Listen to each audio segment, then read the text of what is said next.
Love of the world, Satan's followers. Love of God, overcoming matter. BD number 5039, January 11, 1951. Only a person desiring to reach God lives a spiritual life, whereas a follower of Satan lives a purely worldly life on this earth, even if he seems to be a representative of God.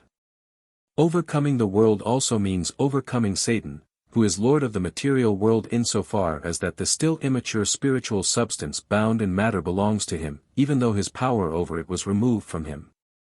It is certainly still part of him because it shares his spirit, yet it is inaccessible to his influence while it is bound in its form. Nevertheless, it is his means in order to draw people, the souls which have to make a decision between God and him, over to himself. For the human being, who starts off spiritually immature, desires that which the world presents to his eyes. Yet he should rise above it. Then he will belong to the Father of eternity, but whose kingdom is a spiritual one.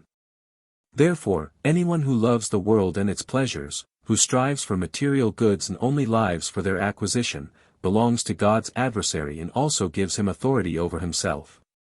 But anyone who strives for God is no longer attracted to the world, he has surmounted the world, otherwise the desire for God would not have awakened in him.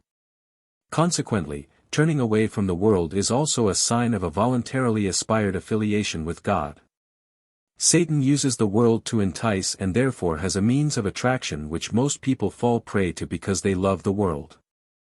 Love of the world and love of God are not possible at the same time, and love of the world and neighborly love will also rarely be found together, as the latter would indicate a lessening of the former, and thereby you recognize the followers of God and the followers of God's adversary.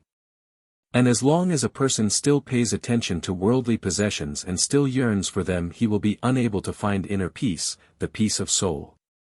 For peace of soul comes from God, and God is only with someone who turns his back to the world.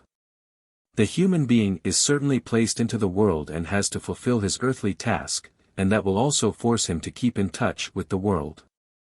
Yet it concerns the desire of the heart, it concerns the innermost attitude towards the world's treasures, which will completely lose their appeal if a person is imbued with the need to strive for the spiritual kingdom and its treasures. In that case he will indeed continue to exist in the world, yet only to fulfill the duties which earthly life imposes on him. The world, however, will no longer attract him, and that is the sign that he has overcome the world and with it its Lord, that he has detached himself from God's adversary so as to be able to establish contact with God. No one can serve two masters, and his desire clearly demonstrates to which Lord a person is of service. The earthly world and the spiritual kingdom are so far apart from each other that what a human heart desires is easily distinguished. And Satan can never dominate a person who, through his will, has already been taken possession of by God. Amen.